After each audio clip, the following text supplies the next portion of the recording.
Hello everyone and আজ হলো Sunday. তো উইদাউট এনি প্ল্যান ছাড়াই আমরা বেরিয়ে পড়েছিলাম কুল বাগানে কুল আনতে। তো তার জন্য যেহেতু অনেকটা রাস্তা নিয়ে নিয়েছিলাম পেয়ারা খেতে খেতেই আমরা যাচ্ছিলাম, 4জন মতন ছিলাম। অ্যান্ড ফাইনালি বাগানে পৌঁছে দেখলাম পেঁয়াজ গাছ, আলু গাছ, গাজর গাছ আর দু একটা বাঁধাকপি ছিল। প্রচুর মানে পুরো চাষবাস হচ্ছিল।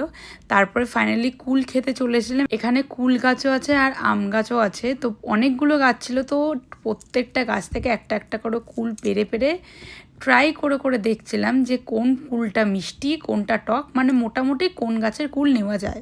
টেস্টিং করার পর আমি আর টুবাই বসেছিলাম আম গাছের নিচে, আর জায়গাটা প্রচণ্ড ঠান্ডা ছিল আর ওরা কুল পাড়ছিল। গাছ ঝাঁকিয়ে ঝাঁকিয়ে কুলগুলো নিচ্ছিল আর গাজর দিয়েছিল আমাদের।